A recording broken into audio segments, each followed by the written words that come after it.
Muy buenos días, les voy a explicar un poquito sobre la conquista de Yucatán. Fue la campaña realizada por el Imperio Español en Mesoamérica contra los últimos estados mayas en los territorios septentrionales y centrales de la península de Yucatán, y que también involucró al estado de Chiapas y Tabasco en México y Guatemala, Belice, Honduras y El Salvador en Centroamérica. Este episodio de la conquista y colonización hispánica en América se inició en 1527 y el control sobre la mayor parte de Yucatán se completó en 1546. La conquista de los españoles finalizó en 1697, cuando los españoles tomaron Tayasal, en lo que ahora es Petén, Guatemala. La motivación personal de los conquistadores era el interés en conseguir oro y plata. Puesto que las tierras mayas eran pobres en estos recursos, fueron atraídos a otros lugares de Nueva España y a Perú, llevados por informes prometedores de mayores recompensas. Más tarde, hacia 1520, con las perspectivas de las nuevas concesiones de tierra y de la facilidad de obtención de mano de obra, comenzaron los primeros esfuerzos por establecer en Yucatán. Después de que el dominio español sobre la religión finalmente fuera establecido el maya tanto en la fase colonial de España como bajo de nuevo Estado mexicano independiente, siguiendo siendo un pueblo rebelde, el descontento de los mayas de Yucatán entró una erupción mucho más adelante, una rebelión abierta durante mitad del siglo XIX en la llamada Guerra de Casta. La evangelización en Yucatán. En el año de 1535 llegaron a Champotón los primeros frailes franciscanos con la encomienda de evangelizar a los mayas de esas tierras. Para entonces don Francisco de Montejo, padre, había fracasado en su intento de conquistar y había abandonado la península de Yucatán. Fr. Jacobo Testera fue el superior de esta misión fallida. Sin embargo, en 1537 llegó un grupo nuevo de 5 franciscanos para trabajar en la evangelización, que en aquel entonces y por varios siglos fue sinónimo de educación. Organización política en la Nueva España. Las autoridades del gobierno pueden ser consideradas de dos tipos, las peninsulares y las ultramar.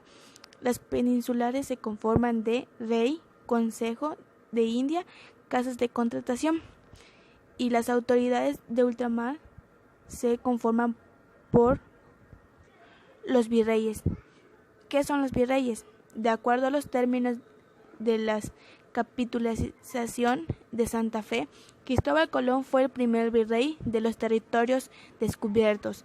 También está la presidencia. La presidencia, dependiendo del virreinato donde existía una audiencia, se nombraba un presidente.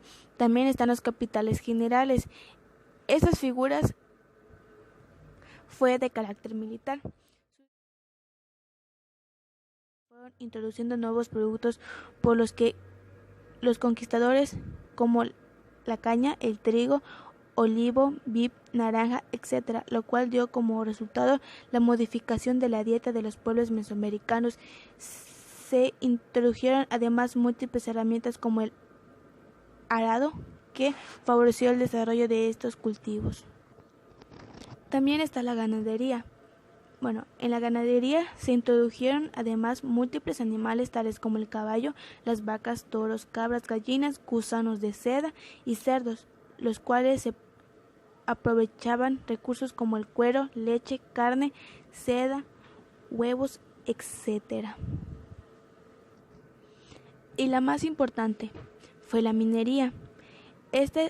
la actividad más importante de la Nueva España, debido a que el concepto de riqueza de la época se basaba en la cantidad de metales preciosos que poseyeran.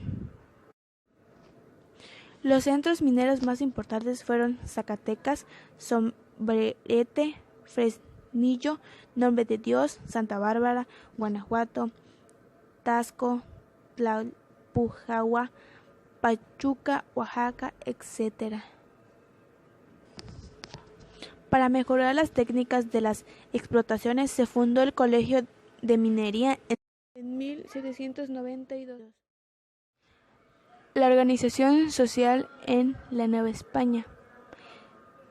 La sociedad novohispana estaba claramente dividida en periodos: españoles peninsulares, nacidos en la península ibérica; criollos, hijos de españoles, nacidos en Nueva España; mestizos, que eran los hijos entre españoles e indígenas, quienes tenían un mínimo derecho y en buena medida estaban excluidos de la estructura social y política; indígenas y esclavos.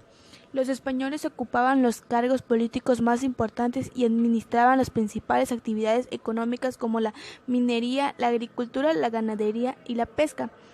Los indígenas eran discriminados al igual que los negros, los criollos y los mestizos también, aunque en menor medida.